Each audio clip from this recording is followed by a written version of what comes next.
gens suivent. Il y a déjà des gens? Non? Si. Ah, d'accord, ok, je vois, c'est bon. La lumière.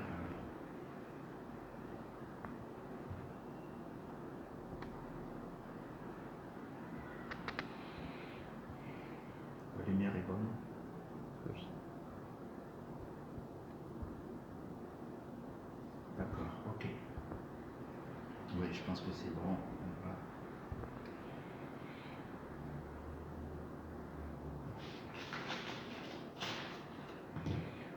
Ok, on va tout à l'heure commencer notre séance.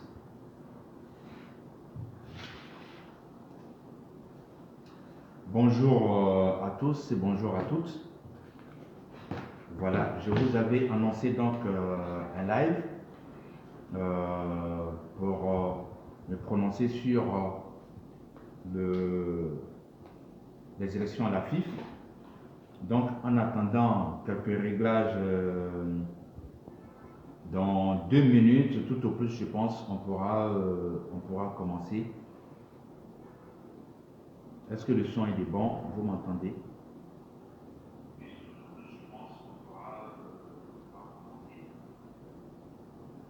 D'accord, oui. Je pense que le son est bon. Oui, ok, c'est bon. Ok, il n'y a pas de problème. Alors,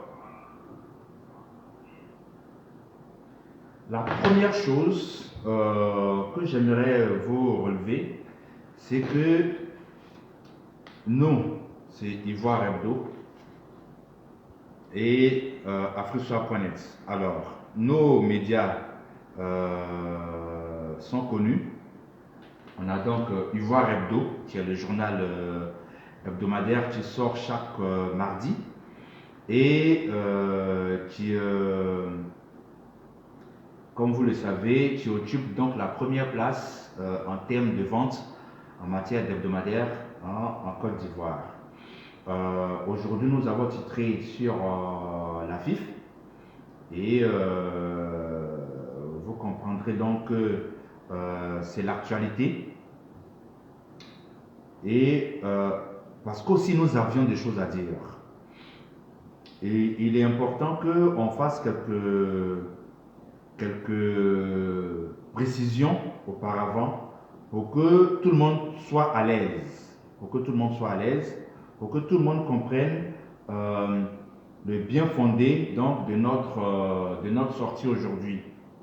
On ne cherche pas, comme je l'ai dit sur NCI la dernière fois, à titre personnel, je respecte la victoire du président Idriss Diallo pour une raison toute simple, c'est que je suis un adepte du respect du suffrage. Donc, on doit respecter le suffrage dès lors qu'il est clairement exprimé. Et je pense que les électeurs, au niveau donc de la FIF, ils ont clairement exprimé leur choix, à savoir que celui qu'ils choisissaient, c'était le président Idriss Diallo. Donc ça, c'est la première chose à savoir. La deuxième chose, comme je l'ai dit, j'aimerais qu'on revienne un peu sur cette affaire d'audit. J'en avais parlé sur NCI la dernière fois et j'avais brandi un document. Ce n'est pas un document que nous avons inventé. Vous me connaissez, vous nous connaissez aujourd'hui, nous vous connaissons. Et vous savez très bien que nous ne sommes pas là pour inventer des choses, pour raconter des histoires, pour amuser la galerie. Je suis un adepte du haut niveau. C'est du haut niveau. Là, on est vraiment dans le haut niveau. Et ce n'est plus de la plaisanterie. Parce qu'on a tellement rigolé avec certaines choses en Afrique, et particulièrement en Côte d'Ivoire, qu'on a l'impression que tout est de la rigolade. Non, tout ne doit pas être de la rigolade. Il y a eu des choses qui se sont passées à la FIF, et c'est le droit souverain de tous les Ivoiriens de savoir. C'est leur droit. D'autant que la FIF est financée par ailleurs, je dis bien par ailleurs, par le contribuable ivoirien à travers les subventions de l'État. J'ai parlé de 16 ans de pillage. Oui, je persiste et je signe que c'est effectivement 16 ans de pillage. Je vais vous donner un petit extrait. Je rappelle que ce rapport d'audit, nous l'avons publié à son temps le 7 décembre 2021 au numéro 065 de Ivoire Hebdo. Le titre était FIF, 16 ans de pillage. Tout sur le rapport d'audit de l'inspection générale d'État. Mais effectivement, à ce moment-là, nous nous sommes adressés à nos lecteurs de sorte que de nombreuses personnes n'ont pas vu ce journal. Mais vous pouvez encore le retrouver. Je vais le retrouver pour vous. Voilà, c'est ça. On a publié de larges extraits de ce rapport d'audit dans le journal, parce que depuis hier, les gens nous reprochent, oui, mais pourquoi est-ce que tu n'en parles pas, toi tu es journaliste? Si, on l'a publié, je dis bien, on l'a publié le 7 décembre 2021 dans le numéro 065 de Ivoire Hebdo. Là, on l'a publié. Voilà. Et ce journal est disponible sur le site internet de Ivoire Hebdo qui est www.ivoire-hebdo.com. Pour la petite histoire, Ivoire Hebdo, nous sommes le seul journal ivoirien, je dis bien, nous sommes le seul journal ivoirien qui vend directement ses journaux sur son propre site internet. C'est une technologie Ivoire Hebdo. Et nous avons conçu ce site sur fonds propres avec une intelligence ivoirienne. C'est dire quoi? Ce sont des développeurs ivoiriens qui ont conçu ce site sur lequel nous vendons directement nos journaux. C'est une exclusivité ivoirienne, peut-être même africaine. Je ne sais pas pour les autres pays, mais c'est nous qui le faisons parce que l'ensemble des journaux ivoiriens vendent les journaux sur des plateformes, sur certaines plateformes. Mais nous sommes le seul site ivoirien, de journal ivoirien, qui vend lui-même ses journaux sur son propre site internet. Donc, ce journal est disponible sur le site internet.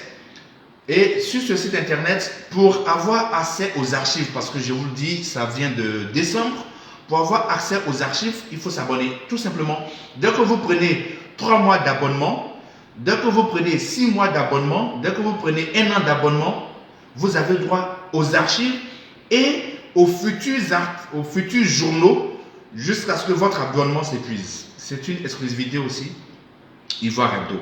Et les abonnements ne coûtent pas cher. Un abonnement par an, c'est juste 7500 francs.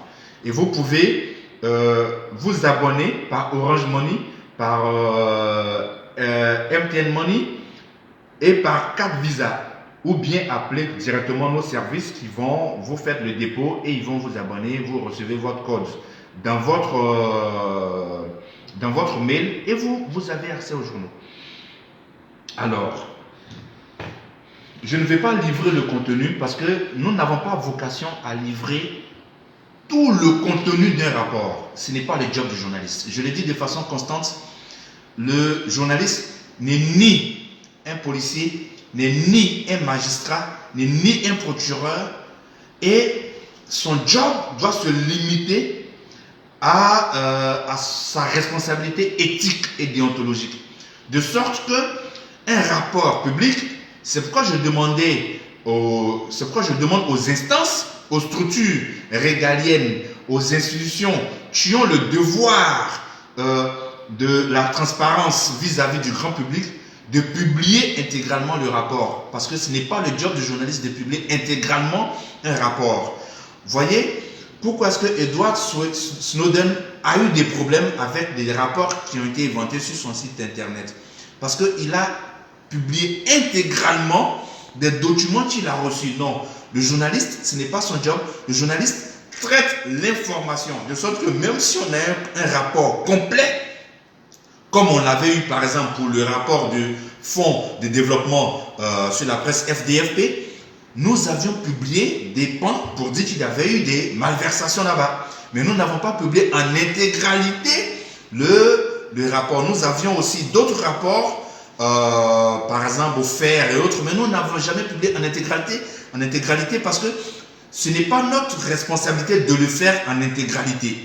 J'aimerais que vous compreniez cela. De sorte que nous ne pouvons que publier des extraits. Mais dans ce journal dont je vous parle, nous avons publié de larges extraits.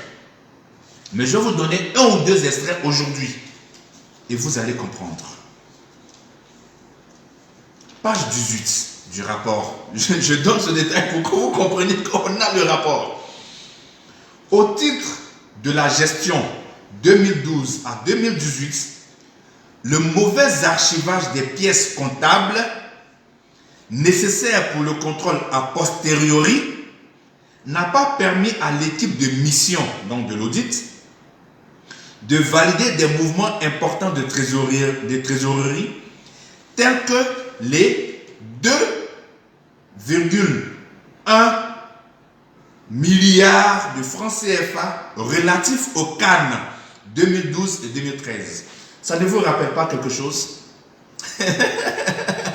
Ça ne vous rappelle pas cette affaire de 4 milliards où sur un plateau de télévision, quelqu'un a dit pour 2 milliards, lui et moi, nous étions ensemble et pour 2 autres milliards, ça ne vous rappelle pas cela? C'est ce que le rapport d'audit dit.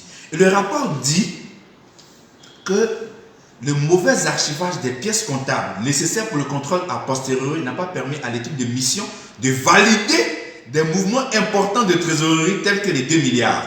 Quand un rapport d'audit dit ça, ça veut dire qu'il y a des soupçons de détournement. C'est ce que j'appelle les 16 ans de pillage. Il ne faut pas qu'on continue à faire ça en Côte d'Ivoire.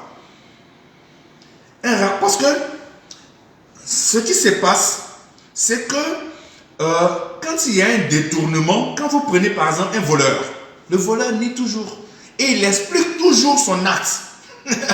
Quand vous prenez quelqu'un qui a volé, il dit non, non, moi, il explique son acte. C'est exactement ce qui se passe avec les audits. Les audits vont dans les structures et demandent par exemple, bon, pour les CAN de 2012 et 2013, donnez-nous les justificatifs de tel décaissement, de tel décaissement, de tel décaissement. Et puis, on ne vous donne pas les pièces justificatives. Ok? On ne vous donne pas les pièces justificatives. Quand vous demandez, on dit, ah oui, mais c'était avec le DAF. Non, c'est le comptable là. Voilà. Et il cherche à expliquer l'inexistence des pièces. Pourquoi? Pour masquer, en fait, comme je dis, ce sont des stratégies de blessage de jetons. Pour masquer. Ok? De sorte que on explique toujours. Mais quand dans un rapport d'audit, on dit qu'on n'a pas pu valider des mouvements importants sur 2 milliards, ça veut dire qu'on ne peut pas justifier ces dépenses. Et je vais vous citer un autre passage.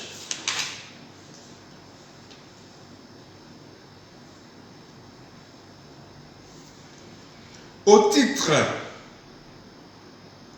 de la période 2012 à 2018, sur un montant total de 22 milliards d'allocations de crédits affectés aux compétitions internationales, il y a une annexe qui est jointe, la mission n'a pu valider, en l'absence des pièces justificatives, le montant de 2 milliards. Vous voyez. Je peux citer d'autres exemples. Au titre de 2002, c'est pourquoi j'ai parlé de 16 ans de pillage. Vous entendez très bien. On dit au titre de 2002 à 2011. De 2002 à 2011. C'est écrit noir sur blanc. La non-inscription des mouvements du compte FIF Communication pour un montant de plus de 4 milliards en est la parfaite illustration. Vous voyez, les gens jouent avec notre argent. Et quand on pose la question, pourquoi vous ne rendez pas public donc ces rapports d'audit, qu'est-ce qu'on répond? On répond que ces rapports, on ne peut pas donc les rendre publics parce que c'est la vie des gens. Non, il ne faut pas qu'en Côte d'Ivoire, on continue de faire cela. Il ne faut pas. Parce que vous qui êtes en train de me suivre, moi qui suis là, nous sommes faibles. Nous ne faisons pas partie de l'élite dirigeante. Nous ne faisons pas partie des gens qui gèrent de grosses sommes d'argent. Mais voyez-vous, si nous sommes mêlés à des histoires, on n'hésitera pas à nous exposer. On n'hésitera pas du tout. Et pourtant, nos affaires concernent juste des 1000 francs, 2000, 10 000, 100 000, 1 million. On parle de milliards de francs CFA, d'argent du contribuable ivoirien mis à la disposition d'une entité qui devrait rendre compte. A posteriori, c'est écrit noir sur blanc. Mais on ne le fait pas. À la FIF, il y a eu des audits. J'ai parlé de cet audit. Mais il y a un dernier audit que le CONOR a. Les autorités ont cet audit. Mais pourquoi personne ne veut donc rendre public ces audits? Parce que c'est des pillages de haut vol. C'est des pillages de haut vol. Et voilà ce que je dis. Je demande donc pourquoi on ne rend pas public pourquoi on ne rend pas public. Voilà la réponse. Je vais vous la faire lire. Je vais vous la faire écouter. J'ai trouvé cela quand même assez hallucinant.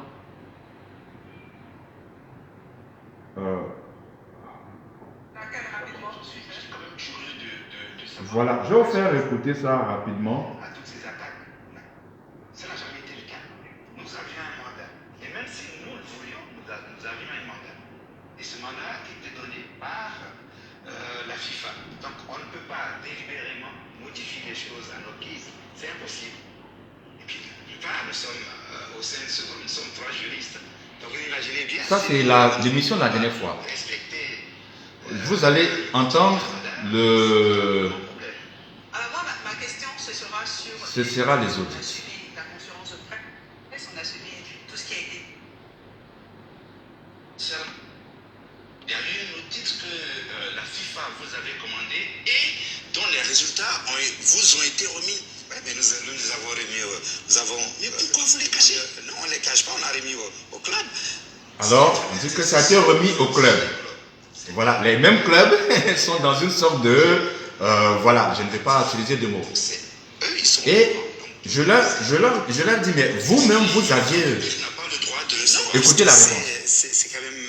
c'est privé, c'est la vie des gens. On ne peut pas exposer comme ça aux yeux de tout le monde.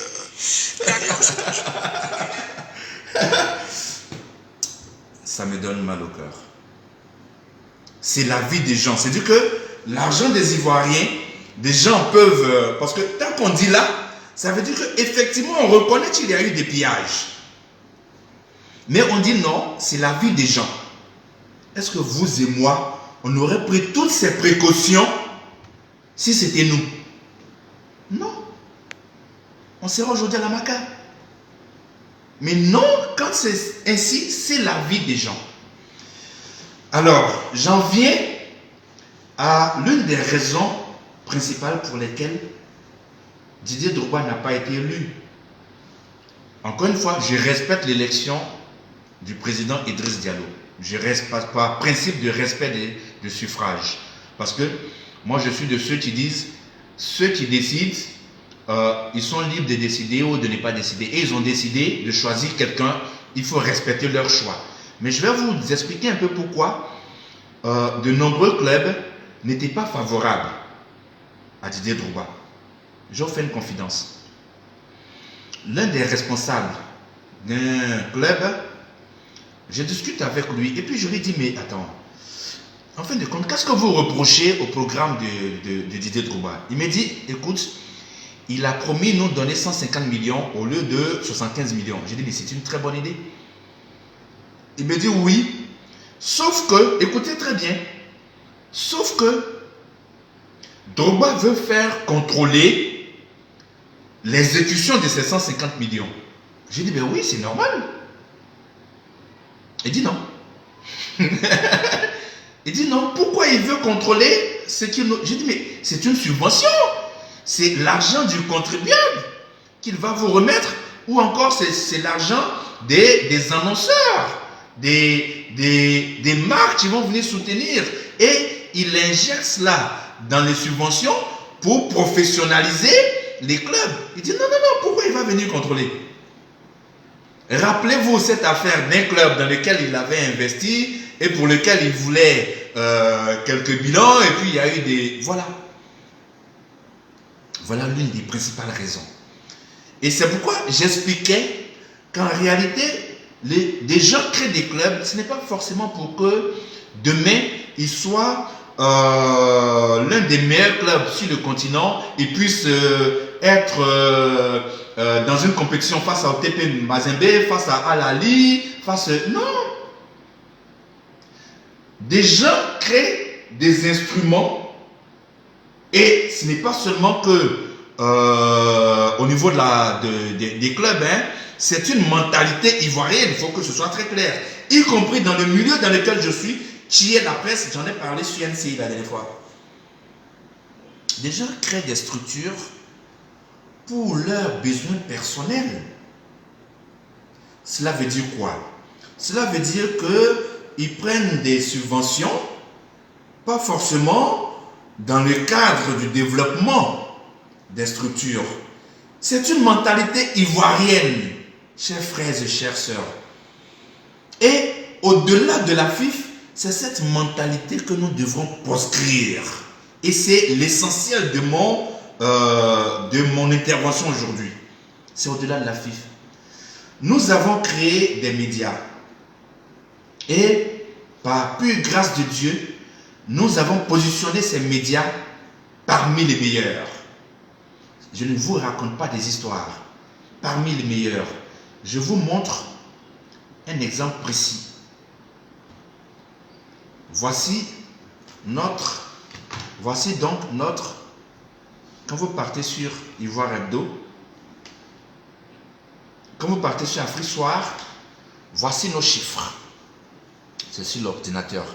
Ici, vous voyez 695 000 utilisateurs. Ça, c'est afriquesoir.net. Quand vous cliquez ici, quand vous regardez là, nous avons plus de 150 000 visiteurs uniques. Il faut bien montrer pour que les gens puissent voir. Quand vous... Là, je prends un stylo pour montrer. Là, nous avons plus de 150 000 visiteurs uniques par jour. Rares sont les médias en Côte d'Ivoire qui le font. C'est parce qu'il n'y a pas de classement des sites internet que vous ne voyez pas l'audience d'afriquesoir.net. Donc, quand nous disons que nous sommes les Daïchis de la presse, ce n'est pas une invention. Ce n'est pas une invention. Et donc, nous avons monté des médias pour montrer que nous pouvons, et que dans ce pays, on peut ne pas dépendre des partis politiques, on peut ne pas dépendre d'un leader politique, et puis réussir des médias. Ivoire Hebdo que nous avons lancé est la première meilleure vente d'hebdomadaires en Côte d'Ivoire. Nous avons misé sur notre indépendance parce qu'il y a un public qui est demandeur de l'indépendance, du haut niveau, du professionnalisme, et c'est ce que nous donnons. Donc, nous sommes légitimes pour critiquer cette propension de certains Ivoiriens à créer des structures pour ne pas forcément assurer les jobs. Et encore une fois, je répète, ce n'est pas seulement au niveau de la FIF, c'est la Côte d'Ivoire. Quand vous prenez par exemple la presse, il y a des gens qui créent des journaux, ce n'est pas forcément pour que ce soit des meilleurs sur la place comme nous le faisons aujourd'hui. Ce n'est pas ça leur objectif. Leur objectif, c'est par exemple de se mettre à la disposition d'un parti politique, de mener un combat politique pour un individu, ou bien de salir certaines personnes, de faire de la propagande, voilà. Et donc que ces journaux marchent ou non, ce n'est pas leur problème. Il y a des gens aussi qui misent sur les subventions. Nous, on n'en a jamais touché. on ne nous en a jamais donné. Quoique nous le méritons. Parce que nous faisons partie des meilleurs, parce que nous employons des gens, parce que nous avons une entreprise de presse avec des charges de fonctionnement et aussi d'investissement, parce que nous voulons investir, créer d'autres choses et autres. C'est la Côte d'Ivoire. Combien de personnes créent des syndicats pour se mettre vraiment à la disposition des syndiqués? Combien? Combien de personnes créent des associations pour ne pas chercher à rentrer dans des conseils d'administration? Combien en Côte d'Ivoire? Combien? Combien de personnes créent des coopératives, par exemple, dans leur filière café-cacao, pour ne pas juste bénéficier de certaines subventions qui tournent au niveau de fonds café-cacao et tout ça? Combien de personnes? Vous avez vu, dans un autre passé, il y avait des personnes qui avaient été arrêtées dans les histoires de filière café-cacao et autres, avec des coopératives fictives. Combien de personnes ne font pas ça en Côte d'Ivoire? C'est la mentalité de l'Ivoirien. Donc, cela arrive. Il y a beaucoup de rancœur. Les gens sont mécontents parce qu'il s'agit de Didier Drogba. Ça leur fait mal parce qu'ils auraient aimé qu'il gagne. Mais cette défaite de Drogba doit ouvrir les yeux des Ivoiriens sur le fait qu'il y a nécessité de construire des valeurs, d'avoir des principes de vie pour construire une nation. Sinon, nous ne serons jamais une nation. Et donc, voilà un peu ce que je voulais développer. Continuez à soutenir nos médias parce que c'est cela qui va nous permettre de rester indépendants, de ne pas être sous les influences pour continuer à vous dire la vérité. Nous prendrons toujours le risque parce que, vous savez, très souvent, j'entends des gens très méchants qui disent « Pourquoi vous ne dites pas ça? Pourquoi vous ne faites pas ça? Pourquoi vous n'avez pas... Ils sont méchants. Combien de personnes en Côte d'Ivoire aujourd'hui peuvent faire ce que nous faisons? Honnêtement, combien de personnes? Combien de personnes en Côte d'Ivoire peuvent dire ce que nous disons? Honnêtement, combien de personnes? Donc de grâce, protégez-nous, soutenez-nous, plutôt que de chercher à nous mettre la pression pour nous conduire à la faute, aux excès qui vont nous conduire dans des endroits. C'est pourquoi je dis qu'il y a des gens qui sont méchants, qui ne reconnaissent jamais les risques que nous prenons. Parce que vous en avez conscience. De nombreuses personnes refusent aujourd'hui de parler. Je ne sais pas pourquoi, mais nous avons pris l'option de parler et nous ne sommes pas menacés pour ça. Et je tiens à remercier les autorités pour cela. Nous ne recevons pas de menaces, on ne nous convoque pas à la police, on ne nous envoie pas à la justice, on ne nous met pas en prison pour ça. Mais nous dominons cette peur ambiante que développent certains Ivoiriens aujourd'hui, de nombreux Ivoiriens. Mais de grâce, soutenez-nous plutôt que de nous insulter, de nous pousser aux excès. Et donc, pour conclure, j'aimerais que nous comprenions très bien que ce qui est arrivé avec Didier Drogba qui était en face d'un système. Tu veux préserver certaines choses, c'est ce qui arrive dans de nombreux secteurs d'activité en Côte d'Ivoire. Et c'est la conséquence de notre refus du changement, de notre refus de la renaissance, de notre refus de la transparence, de notre refus de la bonne gouvernance. Je pose de façon constante cette question. Qu'est-ce que nous voulons vraiment pour la Côte d'Ivoire? Si nous voulons le meilleur pour la Côte d'Ivoire, si nous voulons que nos enfants évoluent dans un environnement beaucoup plus transparent, nous devons changer certains paradigmes et nous devons évoluer vers les valeurs, vers les principes, et que Dieu nous donne la bonne compréhension. Vraiment, merci beaucoup de nous avoir suivis. Nous interviendrons de plus en plus. Vous pouvez toujours nous suivre sur nos pages Facebook. Vous pouvez suivre nos médias afriquesoir.net et Ivoire Hebdo. Nous avons aussi la Web TV Afrique Soir TV. Abonnez-vous. Allez sur notre TikTok, André Sylvain Conan. Abonnez-vous, soutenez-nous. Abonnez-vous à nos médias, achetez nos médias, parce que c'est cela qui nous permet de continuer à faire ce que vous aimez que un journaliste africain le fasse en toute responsabilité. Dieu nous donne la bonne compréhension. Excellente journée à vous. Merci.